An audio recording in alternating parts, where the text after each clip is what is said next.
Hello and assalamu alaikum again.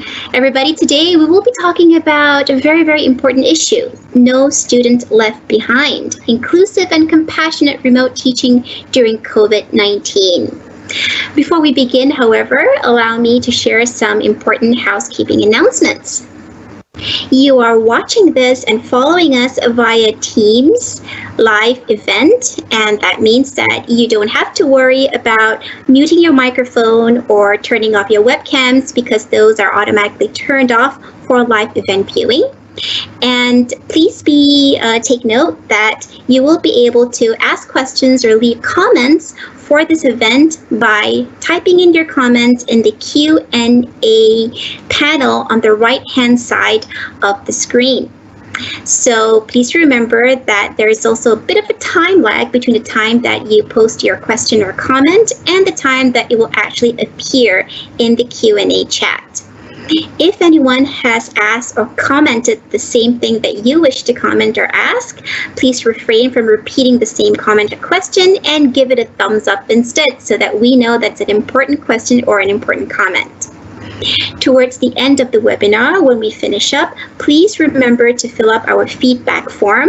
I can provide you the link right now. It's on screen. You can take a picture of it. Or later on, we'll also provide you with a QR code that you can scan with your phone or your camera phone. Okay, so ladies and gentlemen, once again, welcome and hello. So as mentioned just now, we have a very, very important issue to talk about today. We've been teaching remotely for 2 weeks now, 2 weeks of 100% online teaching. For some of us, it's been a bit of a struggle. It's been a bit of an adjustment trying to figure out how to move our live classes, our live face-to-face class into a complete virtual environment. And for some students as well, e-learning during this time particularly can be a real struggle. Whether it's because some of them are in areas where they have unreliable or low internet signal, or they have difficulty doing assignments alone at home, especially if they have group work. Some may have to share laptops with other siblings. Some might be staying in crowded homes, not conducive for learning. There will also be students who are facing financial hardships and illness, and there probably are students directly impacted by COVID-19 that we may not be aware of. So for these students, keeping up with studies during COVID-19 times can be a real daunting challenge.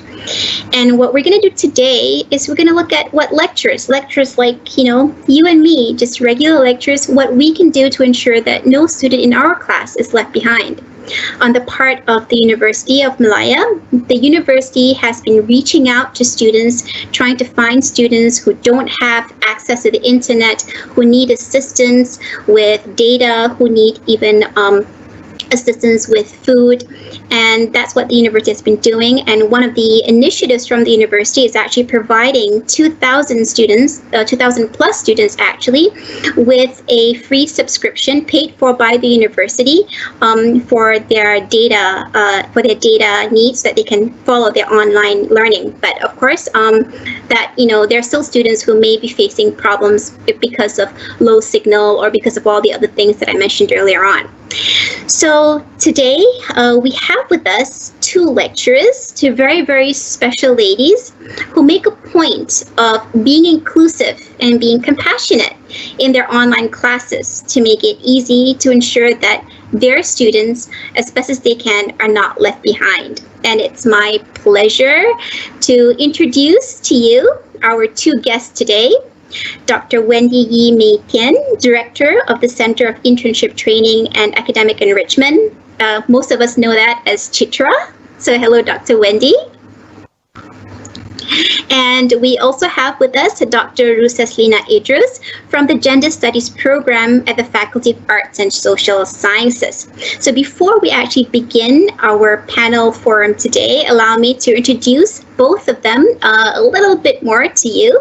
So Dr. Wendy is with Chitra, and one of her jobs, a very, very big daunting job, is actually looking after lecturers and students in MPU courses. So that's, your philosophy, ethics, entrepreneurship, those university courses, where for each course there are about 2,000 students taking those courses.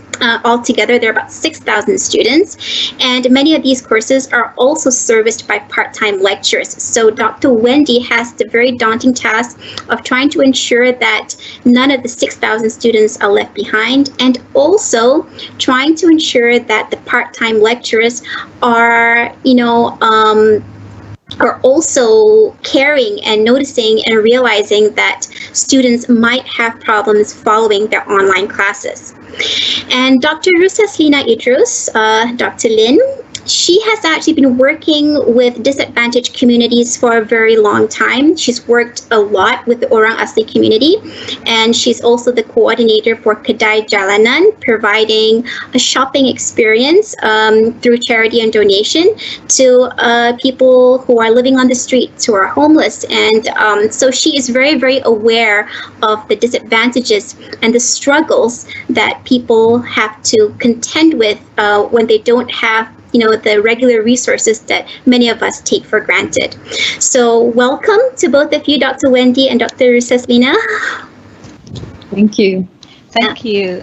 We're happy to be here. I'm very happy to have both of you here as well. So before we begin, maybe Dr. Wendy, you'd like to start off by saying hello, and then maybe Dr. Rusaslina can say hello after that, and then we'll hit you with the questions. Hi everyone, I'm very happy. I'm Wendy from Chitra, University of Malaya, like what Dr. Amira have kindly introduced. So I'm really, really happy and honored to be able to join this webinar with all of you to share some of our experiences and what we have done throughout this MCO period with all of you today.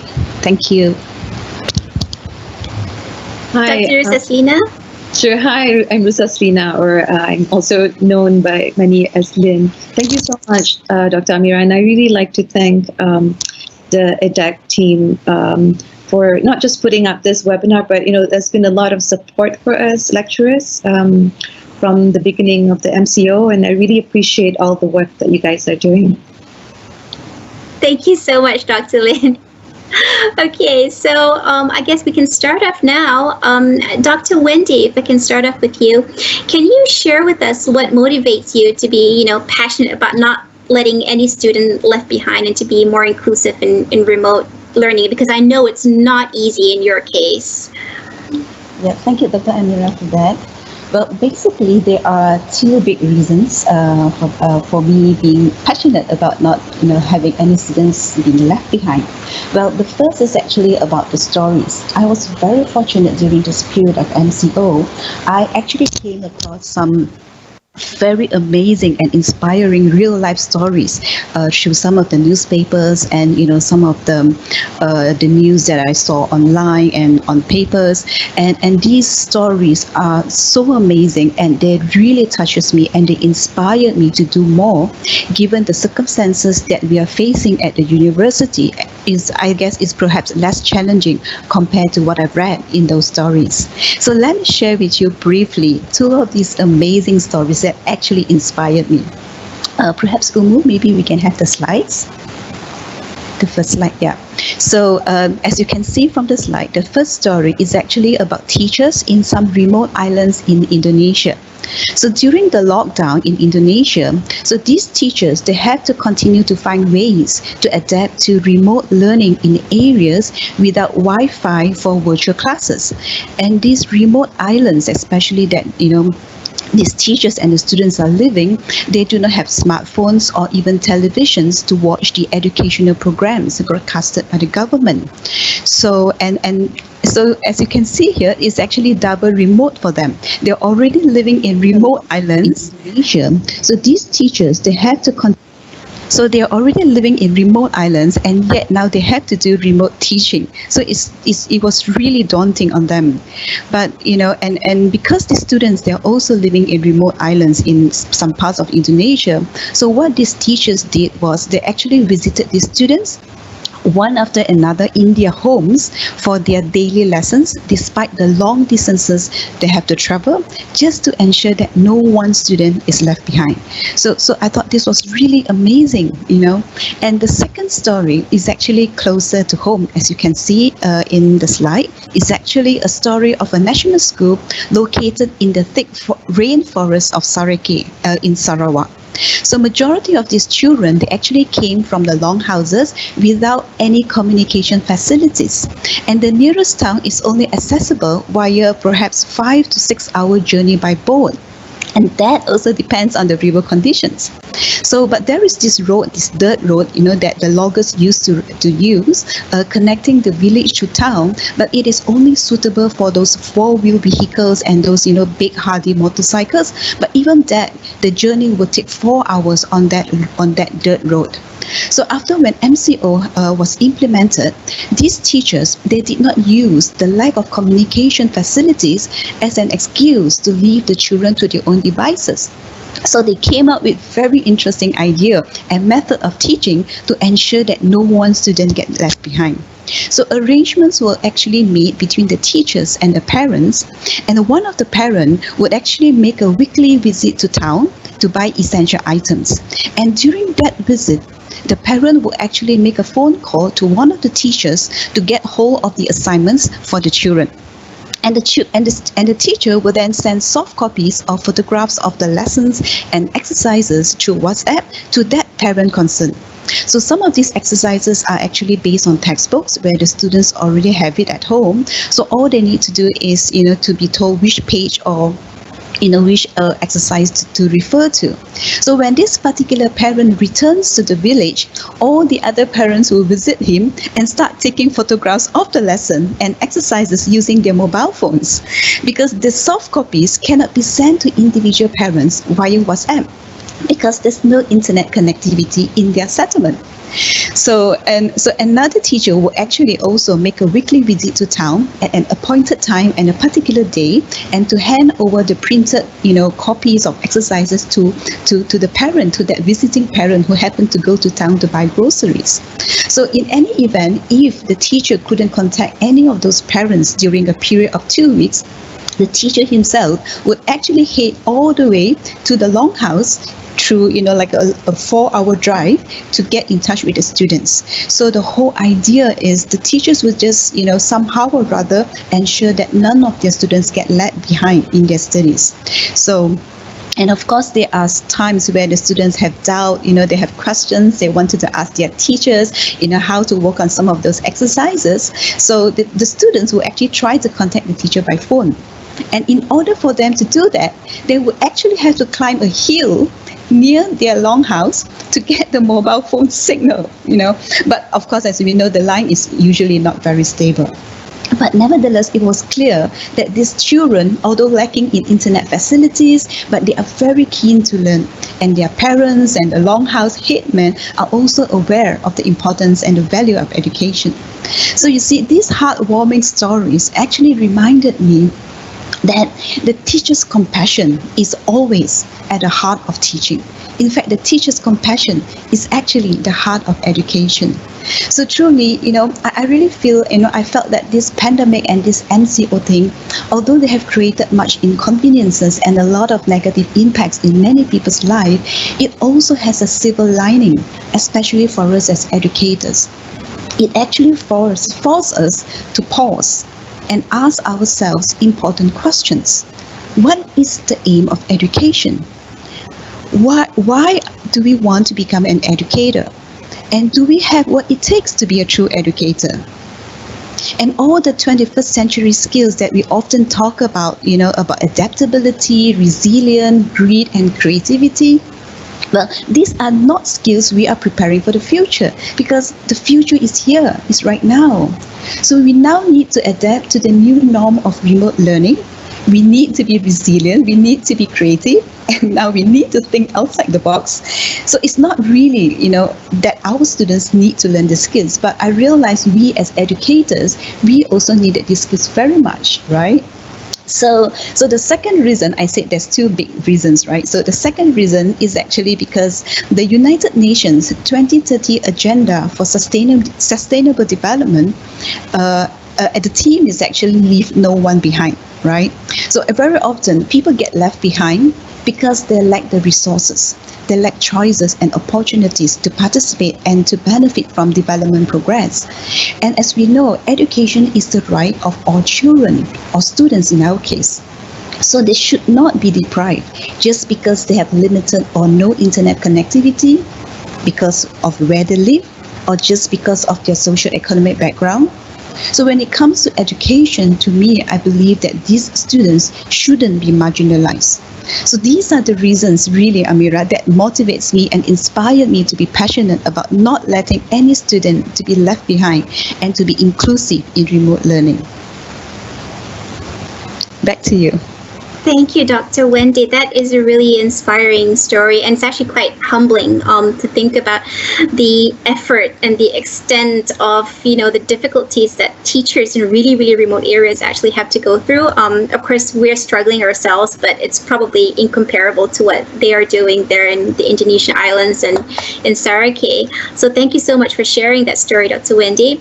Dr. Lin, you have worked for a very long time with many disadvantaged communities and groups, and now it's possible that some of our students are probably further disadvantaged because of the conditions happening with COVID-19. So what about you? What motivates you to be passionate all this while to ensure that students are not left behind, to be helping others?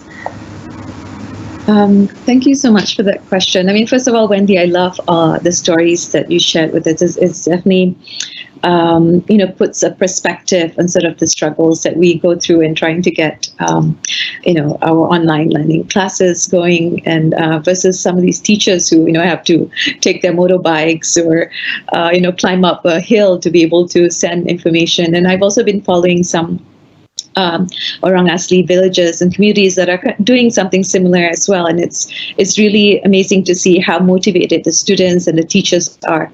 And you are absolutely right. It really is an opportunity, I think, for us to reflect on our role as educators. And it's a moment, I think, that to think about this shifting to teaching with heart, like you said, with an ethics of care and compassion. So I think, while it is a very unprecedented time, it's stressful, it's anxiety-ridden, but it's also an opportunity for us as educators to see our role. I mean, for me, it's really both, a moment of reflection and a challenge to myself, to walk the talk, so to speak. A lot of my classes that I teach in gender studies is about inclusivity, is about thinking about who's left behind. I teach a class on social justice, for example. I teach a class on development, and we look at development model within about enhancing people's capabilities, to increase access, to increase freedom. So these are things that I've been teaching, and find myself at this moment where I'm challenged to also walk the talk and think about these issues in relation to my students, right? Thinking about who has access, what are their home situation is, what is issues of mental health that they might be going through, what kind of support do my students need. So I think I think all lecturers are going through this process right now, in thinking about our students in a much more inclusive way, because we tend to, before this, sort of see them just in the classroom setting, and here we're in each other's home, to speak, in some sense, and also trying to figure out where they are and trying to find out a bit more about them as students beyond just people who attend our classes, but their home lives, their emotional feelings, what are their needs. So I think definitely sort of the work that I've been doing and the classes that I've been teaching has sort of challenged me to also reflect that and sort of walk the talk at this moment in time. Dr. Lin, if I may continue on with you, I know that you had actually posted some very, very encouraging and very supportive comments to your students at the beginning of the online e-learning, 100% remote learning. Can you share that with us and maybe tell us what drives you to actually share that kind of a message with your students? Okay. So at the start, when we had the break during MCO, the first 4 weeks when we had a break for our students, I tried to continually be in touch with students by sending them WhatsApp messages, sort of almost daily. Might have annoyed them a little bit, but just sort of how are you doing, or I'll send links to things that they can go to online, or we were even sharing exercise videos at one point. We were just keeping in touch because I felt like they were disconnected for a whole month, and I just wanted to make sure that they knew that we were still thinking about them, and that we're still in a semester even though there's a break, and there might be some there's a lot of uncertainty, but I still wanted them to know that we're connected. And then when we started classes, I thought about, I tried to, be upbeat and positive to my students, but I realized also I needed to tell them, look, it is a really stressful time. It's unprecedented. There's a lot of anxiety. There's a lot of stress. People are fearful of what's happening. So I also wanted to make sure that they also know that it's something everyone is experiencing. I'm also experiencing that. And so I made sure to also include in my updated syllabus to tell them, this is a hard time. Where both, myself and students are learning through this process. But, learning can be in many different forms. Our classrooms are not just where we take exams or where I give lectures, but it's a learning community, and we can learn with each other, and during this time, one of the best lessons is that, we take care of each other. So always checking in, making sure everyone is okay. And we'll definitely learn something during this semester. And I also want to make sure that students know that their well-being is very important. It's not about handing in assignments on time. It's not being able to log in on time. It's their well-being is very important to me. And I made sure to also state this to the students that, your well-being, whether you need some financial support, emotional support, please let me know. So I just wanted to sort of have it out there so that I know we're thinking about these things, and that sometimes there's a focus on efficiency, like, okay, we're going to transition to online learning now, let's put all the material that, and students can just shift from going to classes to going online. So sometimes we tend to focus on these kinds of things, like make sure you tick all your CLOs and PLOs and MQA forms. So I wanted to make sure that we also communicate that, these are hard. This is not business as usual.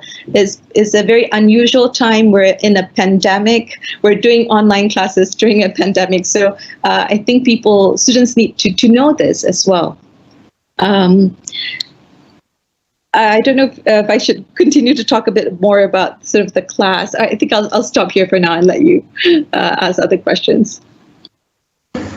We definitely want to hear about that. But I think now I wanted to ask Dr. Wendy, how do you ensure that your students are actually able to follow your class? Because I know that for you, you have like 100, 200 students in one class, and it's not easy to keep track of all of those students. So what are you doing? Yes, thank you, Amira, for that question. Well, firstly, I needed to ensure that I'm actually in touch and I'm connected with all my students. So like you mentioned, I've actually 100 students in my class. And prior to MCO, I actually did not have all their contact numbers because I think we only managed to have about 3 to 4 classes with them before the lockdown begins. So I just had their emails. So, and I'm also very aware that UM students, they are not not fond. They don't check their email regularly. And some don't even check their emails at all. So during the MCO period, I actually had a discussion with my academic staffs, and one of my staff actually suggested to create a WhatsApp link to actually link up all the students. And I thought this was actually a great idea, because I realized even students with low bandwidth or low connectivity, they will be able to be connected via WhatsApp at least, right? So I created the WhatsApp link and I posted it in Spectrum, which is our LMS, and I invited my students to join the link. So I started with one name in the group initially, and it started to grow. And by the end of the day, I had 25 students in my WhatsApp group. But this was still far from my 100 students that I'm supposed to have, right? So I was kind of worried actually, because this would probably mean that my students have not checked their Spectrum or emails, and they are unaware of my posting, or probably they really have issues with their internet connectivity. So I really have no idea, what those missing numbers meant, and I needed to find out. So I thought about it, and then I decided to leverage on the students' peer-to-peer network to reach out to all the students in the class. So at the beginning of the semester, students have actually formed, small little groups for their assignment, because they have their small group assignments, right?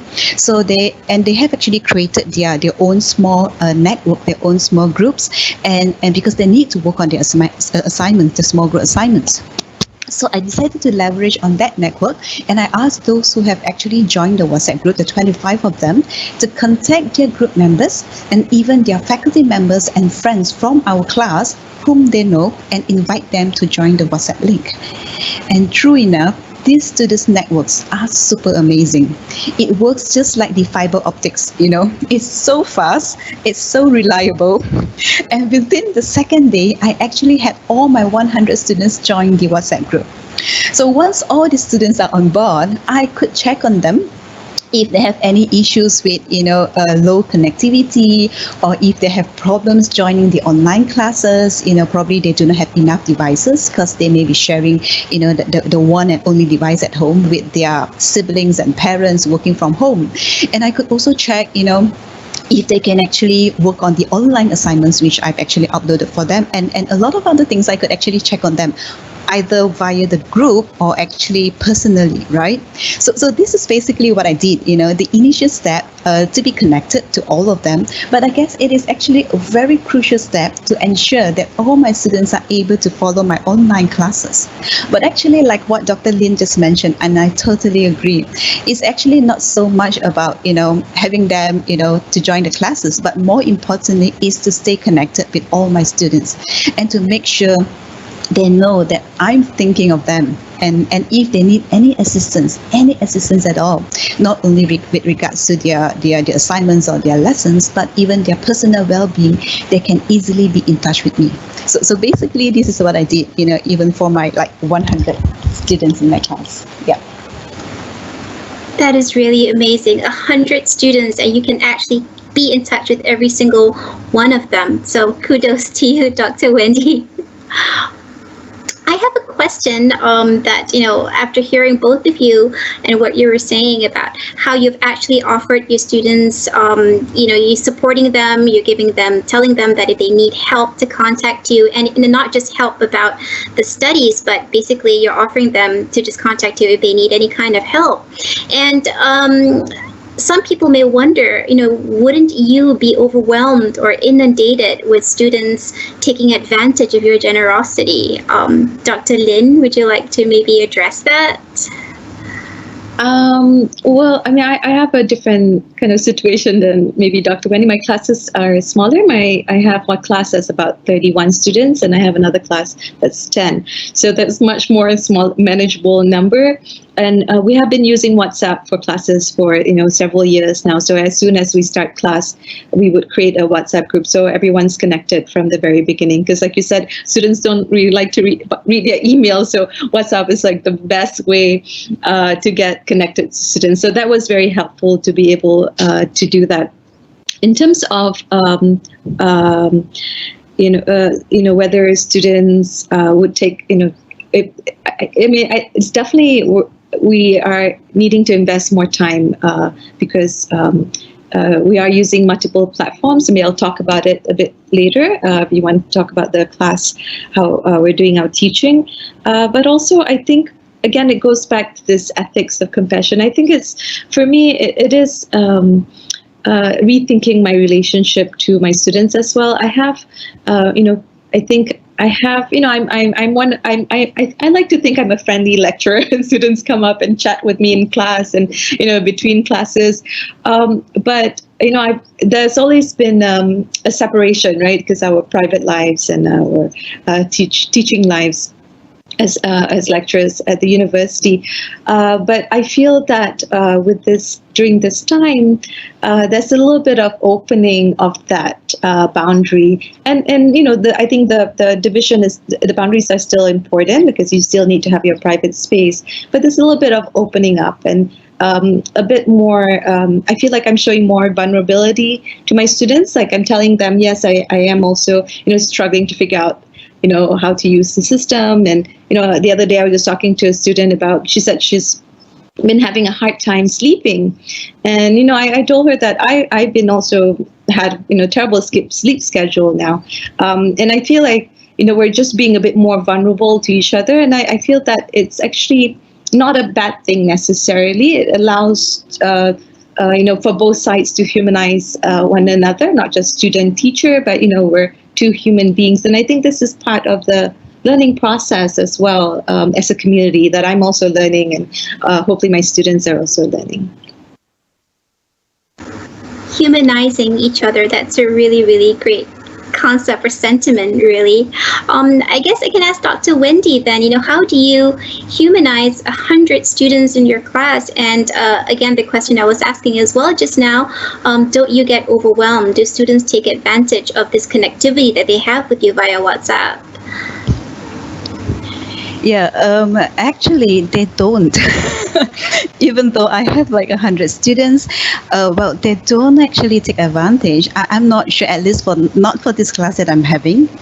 They have been sending me messages, but it's more related to their homework or their assignment related. But there are one student that actually sent me messages and sharing with me how he felt, because his mom was hospitalized during this period. So because I did had a small talk with them before the class begins, while waiting for the rest of the students to log in. So we happened to talk about it, and he felt that he was so lonely because he's the only child in the family, right? And he has to take care of his mom. And during this whole entire period, he has no one to talk to. So when I started talking to him, he felt like at least somebody who cares for him. So, and he actually sent me a message and, and shared some of his feelings with me. So I guess these are, like what Dr. Lin mentioned, I think it's important that we open up this boundary at this very vulnerable time for both ourselves and the students. And if, there are cases of, if I realize there are students who are, misusing the WhatsApp for taking advantages, I will always refer the students to send me an official email, and I would not respond to the WhatsApp. So it really depends on, it's a case-by-case basis to look at what's really coming in from the WhatsApp, and then we will actually respond accordingly, actually. So to me, I think it should be okay, and it shouldn't be too much of a problem, at least for this class that I'm having in right now. Thanks, Dr. Wendy, for assuring us that you can connect with many, many students, and you wouldn't get overwhelmed, and they don't generally take advantage of that, because I think our students are quite matured. And as Dr. Lin mentioned just now, being vulnerable actually humanizes us to them as well as them to us. My next question is actually about this idea that we could think of this particular situation now as something that a time when we can support the students, as what both of you are doing so admirably now. But can we also think of it as, do we really need to go, we are struggling already with our own e-learning and trying to master teaching online, and the added extra efforts and work to do that. Can we consider this time also as a time for students to be resilient and adaptable, and to not be dependent too much on lectures and learn on their own with the materials that we give them? Do you have any thoughts about that, Dr. Lin? Yeah, Definitely, and I think students are adapting to the process, and it's a huge change, right? From them going to one class from another every day, and being on campus all the time, to staying at home and having to do other caring for siblings, and between logging in or to classes or downloading things. So they are adapting, and I know we're kind of early. We're in second week, so we're still also learning about this process. But yeah, I think it is a transition. It's a transition for everyone, and students are adapting to it. But I think one of the things that I have gotten from my students is that they do miss interactive. They miss lectures. They miss us, which is nice to know. They miss going to classes. They probably, during that time when they had to drag themselves to classes, didn't think of this. But they now telling me how they miss going to classes. They miss interacting in a classroom situation. So I think online learning for us during this time is something that we need to do, but it's not going to be an absolute substitute, because I think eventually, once things get to a more stable place, that students very much welcome having classes again. That's sort of the feedback that I've been getting from them, which is kind of nice to know that they actually miss our classes. Yeah, it is kind of nice to know. Well, I'd like to ask both of you, how are you both conducting your classes now? Perhaps, what platform are you using? What assignments are you giving? How are you dealing with deadlines? If I can go with Dr. Wendy first, if you can share about that.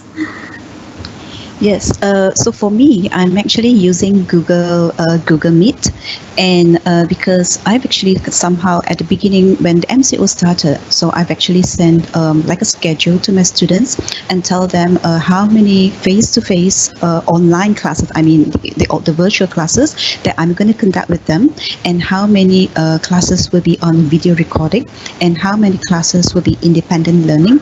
So I've actually gave them the schedule, and they are quite aware of when to come in online and when to work on their own, especially on those assignments given to them.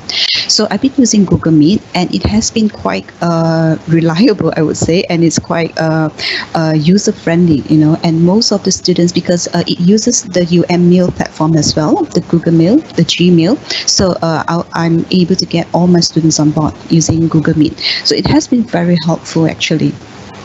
And I would like to add on, especially when I use Google Meet to teach my students, what's really important is, I think we need to check. What I usually do is I'll actually check their online attendance. So when I'm conducting the class, I would actually check the number of participants from time to time during the class, and I've also actually created a QR code for attendance, and that QR code that I created, I actually only open up the time during I've set the time during my class period. So meaning students can only scan the QR code for attendance during the class time, not earlier or later. So once the class finish, I will actually double check or tally the numbers of the attendance recorded by the QR code and the numbers of attendance that came online, which I managed to check from time to time during the lessons. So to be honest, sometimes there are some discrepancy in terms of the numbers. Like during my last class, my QR code actually generated like 99 out of 100 attendance, which is really good. But as I was looking at my, the students who actually came online, at the beginning I have 95 of them online, but towards the end it dropped to 92. So I realized there's actually a discrepancy in the numbers, and the numbers do not tally. So as soon as the class was over, I actually sent a WhatsApp message to the group, and I actually asked my students, I told them about the discrepancy in numbers, and I tried to find out what happened, and I asked them to send me a personal message to explain. So because I think what's really important in this remote learning is Students themselves need to learn about responsibility. Students themselves need to learn about ethics, and students need to realize that they are very much an independent learner now. So to be an independent learner, it comes with a lot of responsibility. So, and after I've sent out the message to them, a couple of them actually did reply my message, and they actually did explain, they said, initially they joined the class, but because the line was unstable, they had problem logging in, and then somehow, the system just like kicked them off from the system, and they couldn't log in again, and then some of the students told me they couldn't join the class because they were having some issues at home. So at least, again, like I mentioned earlier, it's not so much about how many of them came to my class, but what I'm worried about is, why are they not in the class, or is there anything, that is really bothering them that I need to know, or if they really have issues with connectivity, then these are the things that we need to highlight to the university or to the faculty, because like Dr. Amira mentioned earlier, the university have actually come up with a package, the Cellcom internet package for the students. So I'm not sure if all the students are covered, and if there are students who still need those package and they are not covered. So these are the times that we need to identify them and to help them resolve the problem, because this is going to be, this remote learning is going to be until end of the year. So I think these are some of the things that we did, when it comes to the remote learning or the remote teaching that I'm using. So I think Google Meet has been quite friendly in that sense. Yeah. That's good to know. What about you, Dr. Lin? How are you coping with the online platforms? So I did want to say something, follow up to what Dr. Wendy said about, students need to be more independent and sort of think about also ethics of learning. And I think that's absolutely right, especially since we're doing well, for some of us, we're doing open book, take-home exams, and I sort of explained to students about the honor system and, how they're not supposed to collaborate during the exam, even though you have a week to do it. And so I think those things are things that they have to learn during this process, because they're used to a different kind of studying and learning. But I think also this is an opportunity, because then we also have the opportunity to test them on higher order thinking, on problem solving, because we have more time and space. So I think that's a good point about it also builds the students, character, and sort of as a learner, as an independent learner, as an ethical learner. So I think that's really a good point that Dr. Wendy pointed out. For my classes, so this is the week 2. So first week I use Google Meet, but I found some students, had this experience where they got kicked out or they weren't able to log in, and I also have a couple of international students who are logging in from Japan and from Korea. So the second week I moved to using Zoom, and that has seemed to have worked better. I think it might use a lower bandwidth, that's what I heard. So I'm using Zoom. I'm doing live classes, but I'm also recording them. And so I then upload the recording onto a private, an unlisted YouTube channel. So then I provide the link to students via WhatsApp, and also we have a closed Facebook group, so that if they didn't get to attend class, they get to watch it on the YouTube channel. The reason that I've loaded it on YouTube channel, this is also from sharing from some lecturers in other universities who have started classes earlier. They found that if they upload videos, it's very large for students to download. And so it takes them a long time to be able to download them. So putting it on a YouTube platform, like a URL platform, allows them to watch it easier, and they're sort of used to that platform as well. So I found that really has worked quite well. I mean, this is only my second week, so far it's been really good feedback from that. I also, as I mentioned, we started a closed Facebook group for discussion. This is again because the feedback from my students that they are on Facebook often, so it's sort of shifting to creating a closed group. And what I've done with that is have assigned different students, different groups to sort of moderate the platform according to whatever topic that we're doing. So they're supposed to share articles and respond to each other.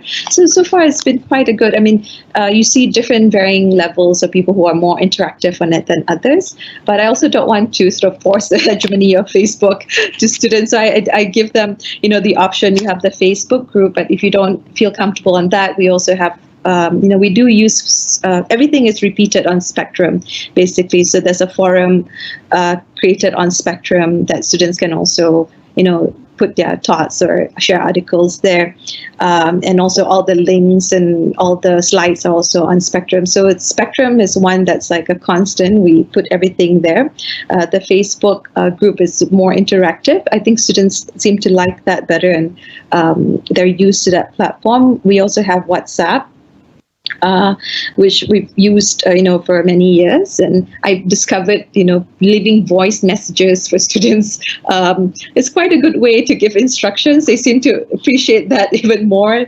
I think Amira uses this quite often. I just started leaving audio messages for my students for instructions because they kept, asking clarification on different channels. So I thought, okay, let me just give an audio recording. And they were like, yes, doctor, you should do this more often. So maybe I'll also do some of the, just instructions a bit more with that. It's just that with WhatsApp, it's not as organized, right? When you want to look for things. So with Spectrum, everything is there. With Facebook as well, everything is like laid out, so they can do that. Yeah. So that's sort of the different platforms. I also found, so we did a class. I happened to have a guest lecturer this week's class. So we had like a webinar style discussion with a guest lecturer. And then when that ended, the guest lecturer had to go. I kind of closed the class because we had the Q&A, and students actually were very interactive during the Q&A. And then I invited students to join me in another channel if they still had questions. So I ended the class because sort of like the end of the class time, but if people still wanted to talk, they can still do so. And I was quite surprised. So I opened another channel, and a few students were still in this mode. They want to have a conversation and they still had questions. So I think I'm going to have that as a regular thing now, where at the end of the class, I have like my office hours or my consultation hours, so that I'll just create a channel where students can just come on in and out and ask questions or have discussion. Yeah. That's so really the different things. And all of them are really all about reaching out and connecting with the students. So that's quite very, very, I think, inspiring to know that, that connectivity is so important. Yeah, I think that's been a conversation about whether to have classes synchronous or asynchronous, and if having it live would disadvantage some students and, just advantage others. So I thought about that a lot, and I think it really depends on your class and your size and content. But I think for my class, what I've done is I still have live, but it's recorded, so they have both that options, and also having multiple platforms if they can't access one over the other. Because students they appreciate having that live interaction and also having a schedule. I mean, even from my own experience, I don't know how many EduX classes I've signed up and not sort of continued past week 3 because I have to do it on my own. So I think it's the same for students. For some students, they're not as, they like to have that schedule. And so having that live classes helped in sort of having some sort of, weekly thing to look at or join in. Yeah, that's definitely good to know, having the live classes and allowing students to have interaction. So if I can ask Dr. Wendy, you had a couple of, I think, slides that you wanted to share just now. Maybe if we can get one of those slides up, can you share a little bit with us about the story behind that slide with regards to how you're actually connecting with your students? Dr. Wendy, sorry, I think we need to unmute you. Great. Sorry. Thank you very much for that. Yes, so this slide that you're looking at, actually, it has a story. And what I really wanted to share from this slide is actually 3 very important challenges, or I would say 3 very important points that I think that I personally reckon, and I think that lecturers need to have, in order for us to be more compassionate as we move towards inclusivity in our virtual classroom. So the first is actually on relationships. We talk a lot about relationships, and the second point is actually empathy. And I think lecturers really need to have a lot of empathy and also humility. So I'll briefly explain these 3 points that I wanted to share also through the slide that you're looking at right now. So as we know, the online learning environment can actually be very alienating to our students unless they feel there's a real human, there's a real human being on the other side who's really invested in their learning, who really cares for them. So building a supportive and strong relationship with every student will become even more important in a virtual classroom compared to a face-to-face classroom. So I guess it's important to build relationships with our students, because building a good relationships invites students to participate more actively in virtual class. Because we know in virtual classes, it has to be like what Dr. Lin just mentioned, unless you have a schedule, unless you need to submit certain assignments, it can be very self-driven, right? So the students have to be motivated enough to want to come online. And even if they come online, are they listening, and are they focusing on our lecture, or are they playing games or doing something else? So these are some of the things that we wouldn't know. So students will have to be motivated enough to come on board and to listen to our lecture. They will do it if they know that the teacher or the lecturer truly cares for them. So personally, building relationships with my students are always part of my lecture, because I just feel like, nothing can replace the human touch in a human relationship. Because I remember Steve Jobs actually once said, he said, a person can incite your curiosity and feeds your curiosity. The machines can never do the same as how a human being can do. So I guess the relationship that the lecturer can build with the students will never be the same with the type of relationship the machine builds with the students, right? So that's the first part. And the second point is about empathy that I just mentioned. So I guess being able to empathize with the students is also very important, because the lecturers can only provide emotional support to the students in such remote learning when the lecturers themselves are have this sense of empathy. So because when lecturers have this sense of empathy, they will be more sensitive to the students, especially those who remain quiet and unresponsive during the remote learning, right? So the lecturers will be very sensitive to that, and then they will try to reconnect them offline. And once they manage to reconnect them offline, then the lecturer can actually use those experiences or challenges that the students actually, are going through, and tailor-made the subject matter, to make the subject matter alive and relevant to the students. And this will enable the lecturer and the students to have that kind of magic aha moments, even if it's a virtual classroom. So I think that empathy in the lecturers are really important. Why I realized the importance of empathy is actually also through one of my experience when I was conducting one of my online classes. So as I was saying just now, before the class began, I actually had some small talk with some of my students. So I started asking them, and say, so what have you guys been up to during this MCO? So have you been cooking a lot? Have you been picking up a lot of cooking skills? And one of this boy, he actually responded, and he said, yeah, I've been cooking a lot every day.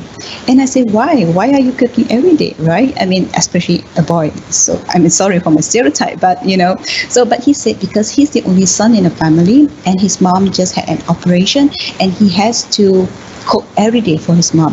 So and because of that, I took the opportunity and I told them, well, the importance of lifelong learning, right? The importance of learning skills, not beyond your textbook, not just within your textbook, but these are the skills of lifelong learning, and it's very important.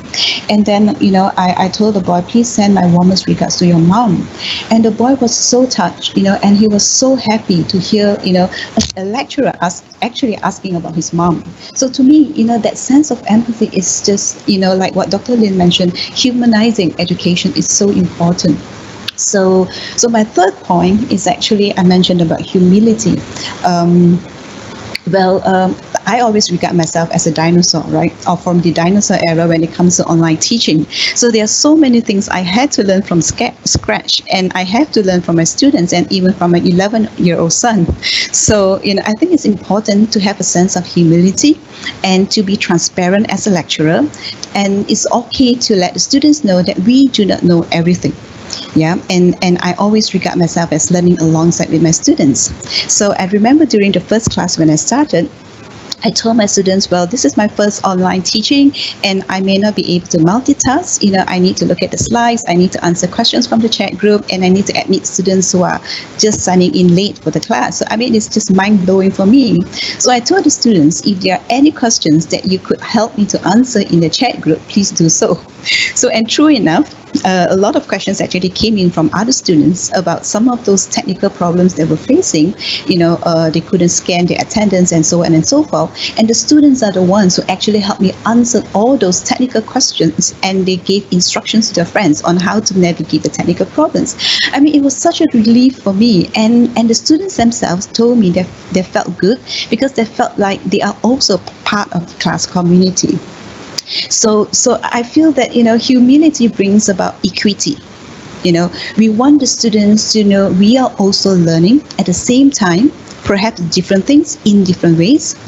And such humility will actually bring students closer to us, because virtual learning is already a distance, right? Remote learning is already a distance. So how do we bring our students closer to us? And I guess humility is one of the very important points, because students will feel that they are not alone, because we are letting them know through our actions that we are all in this together, regardless of our distances. So hence the slide that you're looking at right now, I'm sorry for the very lengthy explanation, but the slide that you're looking at right now shows that we are not in the same boat, kind of like, we are living in different places, in different circumstances, but we are all in the same storm. We are all in the pandemic, and we are not alone. We are in this together.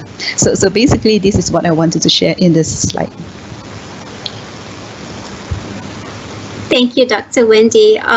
Definitely, I think it's quite inspiring from me to learn from you about the importance of humility and equity. And Dr. Lin, you were talking just now about, humanizing each other and the ethics of compassion and teaching with heart.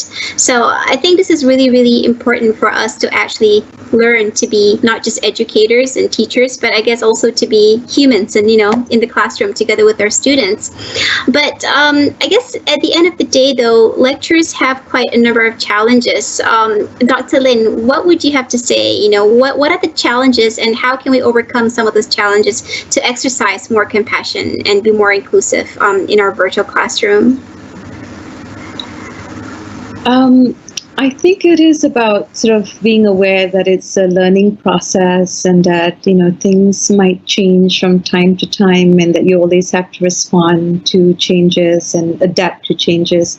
There's definitely a lot of challenges. I think that we're all experiencing from transitioning to just a new platform, learning new things, new technology. I'm also quite a Luddite and was very impressed with myself that I remembered to record my lectures and things like that. But it's a learning process, and I think it's just being aware of this. And this is one of the things that I state out to my students, that we're a learning community. It's not that I'm teaching you; we're learning together during this time. And and there's so many things that we can learn. Doesn't have to be what's in our syllabus or in our textbooks. It's so many different things that's happening during this time, so it is really creating a learning community.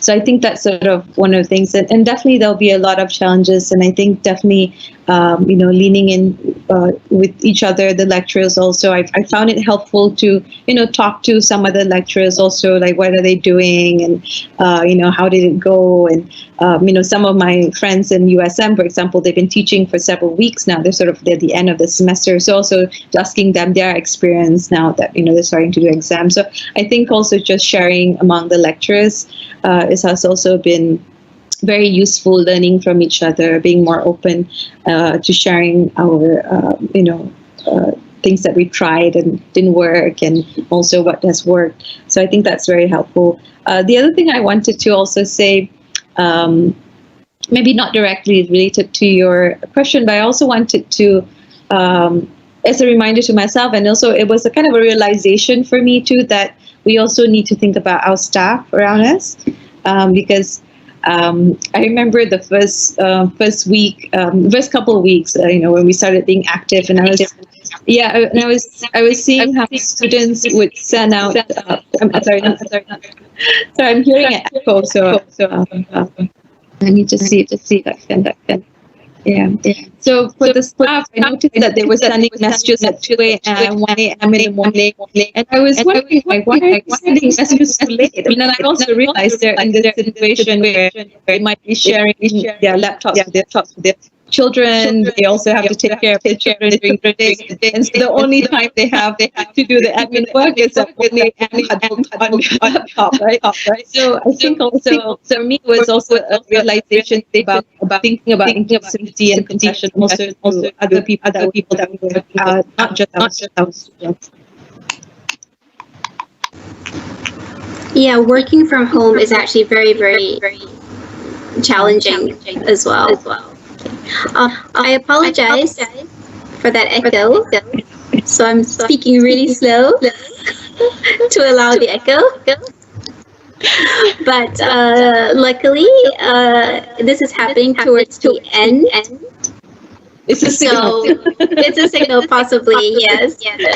But before we say our goodbye, I'd like to ask both Dr. Wendy and Dr. Lin if you have any last remarks to share.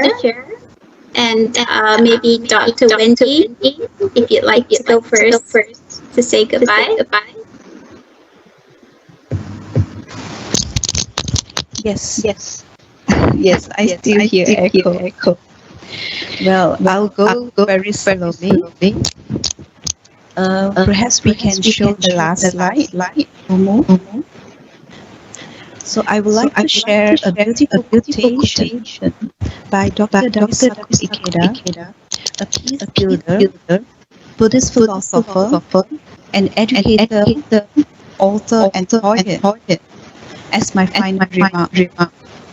I quote, "Truly humanistic education begins with teachers' deep concern for their students, a spirit of love, and a compassionate wish for the happiness of the children is its starting point." Unquote.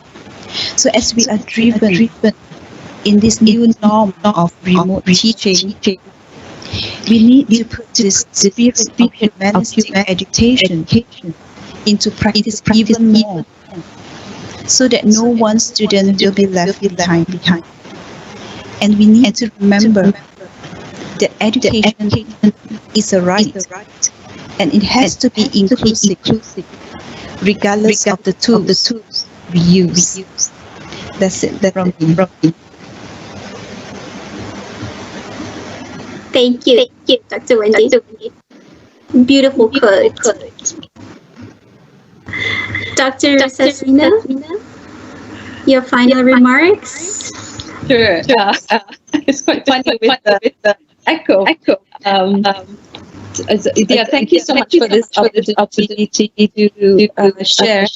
As I mentioned earlier, I really appreciate creating this webinar, because I think it's part of the building the learning community, not just us and our students, but lecturers as a learning community as well. And I think that's one of the things that during the regular times we don't have time to have this kind of conversation about teaching, but teaching philosophy, but ethics or compassion. I think this is a really big opportunity as well. So I really appreciate having other lecturers as part of a learning community, a join the team. I don't know if any of them came through, but thank you so much. I heard learning community, enjoyment, and I think that's the key, that we're in this together, and we support the students, and also each other. So thank you so much, my lovely lady friends, Dr. Wendy, Dr. Rosasina, and thank you everybody for watching. Please remember to fill up the feedback form. Bye. Bye.